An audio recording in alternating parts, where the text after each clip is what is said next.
Hello students, आज हम class 8th के फर्स्ट चैप्टर रेशनल नंबर्स पर डिस्कस करेंगे। अगर आप फर्स्ट टाइम वीडियो को देख रहे हैं तो चैनल को सब्सक्राइब कर लें। और रेशनल नंबर के बारे में हम सबसे पहले इसका इंट्रोडक्शन जानेंगे कि रेशनल नंबर कहते किसे हैं। तो हर वो नंबर जिसे हम P/Q की फॉर्म में एक्सप्रेस कर सकते हों उसे हम रेशनल नंबर कहेंगे। बट इसमें एक कंडीशन ये है कि Q की वैल्यू कभी भी ज़ीरो नहीं होनी चाहिए। P/Q की फॉर्म का मतलब क्या हुआ कि एक नंबर आपके पास 2/3, जैसे ये है, ये एक फ्रैक्शन है, इसे हम रेशनल नंबर लिख सकते हैं क्योंकि ये P/Q की फॉर्म में है और Q की जो वैल्यू है यहाँ पर वो 3 है and it is not equal to 0। तो हर वो नंबर जो P/Q की फॉर्म में लिखा जा सकता है उसे हम रेशनल नंबर कहेंगे। अब यहाँ पर कुछ पॉइंट हम इसके बाद जान लेते हैं रेशनल नंबर के बारे में और भी। तो इसमें का पहला पॉइंट ये है कि जितने भी इंटेजर्स होते हैं वो सब रेशनल नंबर्स होते हैं। All integers are rational numbers.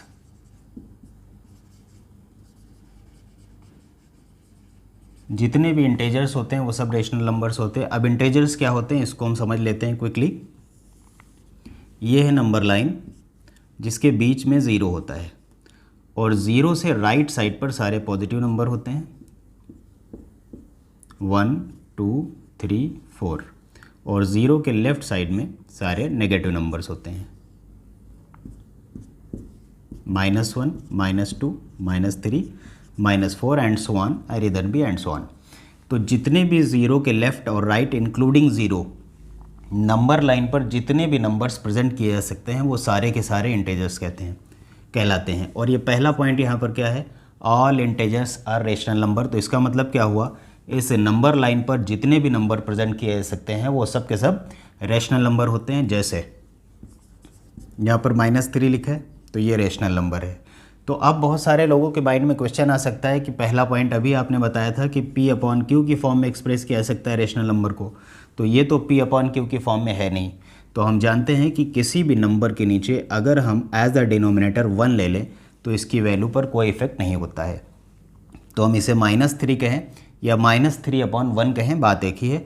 तो अब ये P/Q की फॉर्म में एक्सप्रेस हो चुका है। तो इसी तरह से कोई और एग्जाम्पल ले लेते हैं, जैसे 1 ले लिया, ये भी रेशनल नंबर है क्योंकि इसे हम P/Q की फॉर्म में एक्सप्रेस कर सकते हैं। 3 ले लिया, ये भी रेशनल नंबर है। 0 ले लिया, ये भी रेशनल नंबर है। तो ये सारे रेशनल नंबर हैं। तो आई थिंक पहला पॉइंट क्लियर हो गया होगा, all integers are rational number. Second point क्या है, जितने भी फ्रैक्शंस होते हैं वो भी सब रेशनल नंबर होते हैं। फ्रैक्शंस किसे कहते हैं, होल के किसी पार्ट को फ्रैक्शन कहते हैं। जैसे ये होल है, सपोज दैट ये पिज़्ज़ा है, इसको हमने 4 इक्वल पार्ट में कट कर लिया, तो इसका कोई एक पार्ट अगर हम ले लें तो इसे फ्रैक्शन कहा जा सकता है। तो ये चूँकि 1 का 4th पार्ट है तो इसे हम 1/4 कहेंगे। तो इस टाइप के जितने भी नंबर्स होंगे उनको हम फ्रैक्शन कहेंगे। तो 1/4 फ्रैक्शन है, 3/10 फ्रैक्शन है, या जितने भी हम न्यूमरेटर अपॉन डिनोमिनेटर की फॉर्म में नंबर्स लिख सकते हैं वो सारे के सारे नंबर्स फ्रैक्शन कहलाते हैं। तो जितने भी फ्रैक्शंस होंगे उन सबको भी हम रेशनल नंबर्स कहेंगे। तो आई थिंक पॉइंट सेकंड भी आपका क्लियर है। अब इसका तीसरा पॉइंट जो समझना है वो ये है कि जैसे कोई फ्रैक्शन लिखा हुआ है -2/3, ये रेशनल नंबर है, और दूसरी जगह पर लिखा हुआ है 2/3 और यहाँ माइनस लगा है, और एक जगह पर लिखा हुआ है 2/-3। तो क्या ये तीनों नंबर्स इक्वल हैं या इन सब की वैल्यू चेंज है? तो इसका आंसर है ऑल आर इक्वल। तो यहाँ से क्या पॉइंट निकलता है कि चाहे न्यूमरेटर में माइनस लगा हो या बीच में माइनस लगा हो या डिनोमिनेटर में माइनस का साइन लगा हो, ये पूरा का पूरा नंबर नेगेटिव कहलाएगा। कहीं पर भी अगर माइनस लगा हुआ है तो इसे फ्रैक्शन कहें या रेशनल नंबर कहें, ये पूरा का पूरा नंबर नेगेटिव हो जाएगा अगर एक माइनस लगा हुआ है, चाहे वो न्यूमरेटर में हो या डिनोमिनेटर में हो और या बीच में लगा हुआ है, तो इसे हम नेगेटिव कहेंगे। तो इससे कोई फ़र्क नहीं पड़ता है कि माइनस कहाँ पर लगा है। हम किसी भी सॉल्यूशन में अपने कन्वीनियंस के अकॉर्डिंग, सपोज माइनस यहाँ पर 3 लगा हुआ है, ये लिखा है, तो हम इसे -2/3 भी लिख सकते हैं, या हम इसे 2/3, बीच में माइनस लगा कर भी लिख सकते हैं। इन सब की वैल्यू पर कोई फ़र्क इससे नहीं पड़ेगा। अब हम बात करेंगे कि अगर हमें रेशनल नंबर्स को ऐड करना है तो हम ऐड कैसे करेंगे रेशनल नंबर्स को। तो यहाँ पर कुछ प्रॉपर्टीज़ ऑफ एडिशंस हैं, तो उनको हम देखेंगे। सबसे पहले प्रॉपर्टीज़ ऑफ एडिशंस।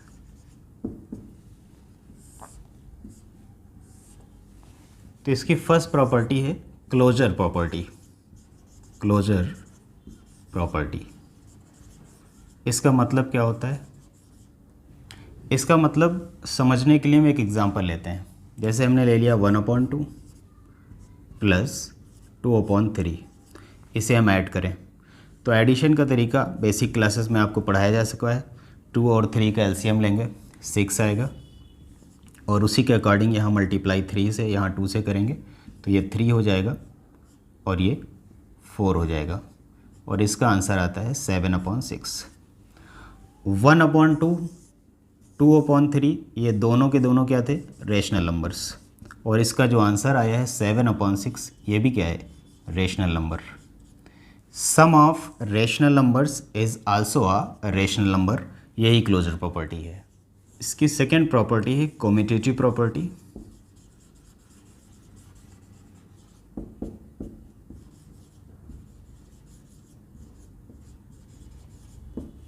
इसमें क्या होता है, इसको भी हम पहले एग्जांपल समझेंगे। कोई भी हम रेशनल नंबर ले लेते हैं, जैसे 2/3, नेगेटिव ले लिया इसको,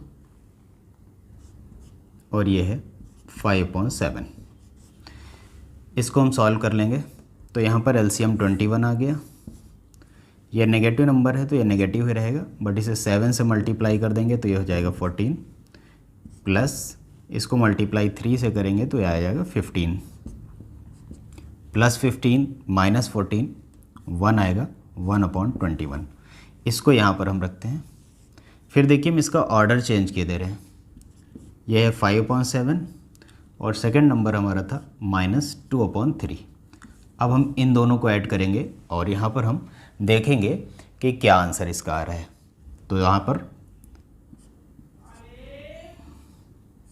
5/7 और ये प्लस और ये माइनस का साइन मिलके माइनस हो जाएगा, 2/3। उसी तरह से एलसीएम ले लेंगे, 21 आ जाएगा, और यहाँ पर 15 होगा, माइनस यहाँ पर 14 हो जाएगा, और इसको हम जब माइनस करेंगे 15 माइनस 14, 1/21 आ जाएगा। तो आपने क्या देखा, दोनों केसेस में हमने नंबर्स का ऑर्डर चेंज कर दिया। यहाँ पहले -2/3 था, उसके बाद +5/7 था, यहाँ +5/7 पहले था, -2/3 बाद में था, लेकिन दोनों ही केसेस में 1/21, 1/21 आया।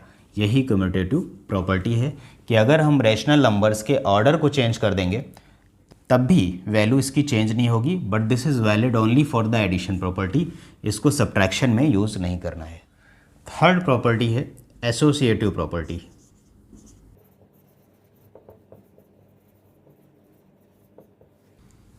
इसके लिए भी हम एक एग्जांपल नोट कर लेंगे पहले।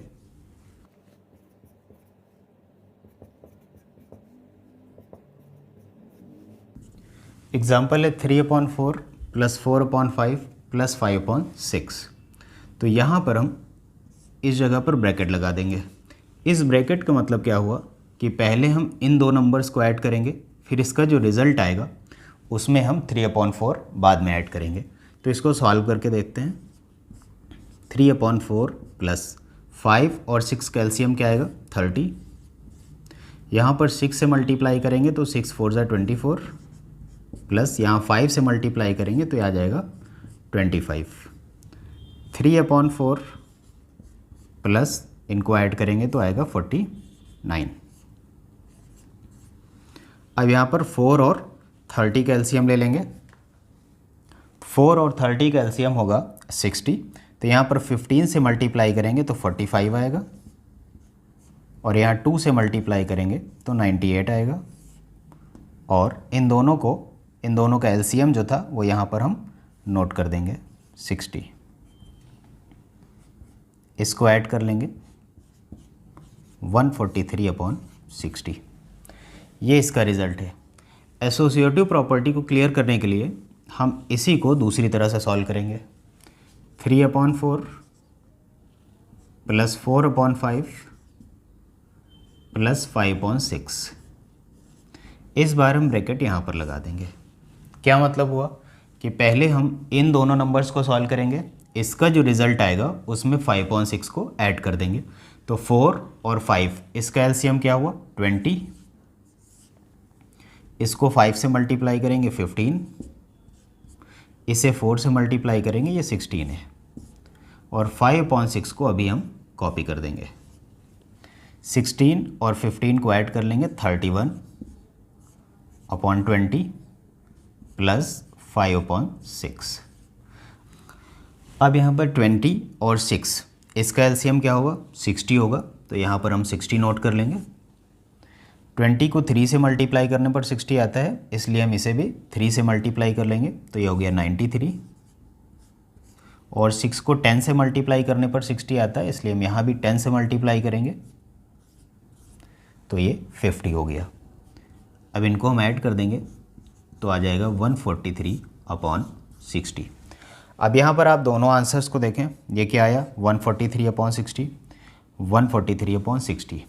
मतलब क्या हुआ, एसोसिएटिव प्रॉपर्टी इसे ही कहते हैं कि अगर हमारे पास 3, 4 या उससे भी ज़्यादा नंबर्स हैं ऐड करने के लिए, तो हम एडिशन के ऑर्डर को अगर चेंज कर देंगे, चाहे हम पहले सेकेंड और थर्ड नंबर को ऐड करें, फाइनली फर्स्ट नंबर को ऐड करें, या इसके ऑर्डर को चेंज कर दें, फर्स्ट सेकंड नंबर को पहले ऐड करें और उसके बाद जो आंसर है उसमें फाइनल नंबर ऐड करें, दोनों ही केसेस में आंसर हमारा सेम आएगा। इसे एसोसिएटिव प्रॉपर्टी कहते हैं। तो स्टूडेंट्स, आई होप कि ये सारी बातें आपको क्लियर हो गई होंगी। अब इसके आगे एक्सरसाइज है 1.1, यह मैं नेक्स्ट वीडियो में पढ़ाऊँगा। तो इन प्रॉपर्टीज़ को अगर आप ठीक से समझ लेंगे, इसकी स्टडी कर लेंगे, तो एक्सरसाइज आपको बहुत अच्छी तरह से समझ में आ जाएगी। नेक्स्ट वीडियो में हम डिस्कस करेंगे एडिशन ऑफ रैशनल नंबर्स में एक्सरसाइज 1.1 में। तब तक के लिए बाय।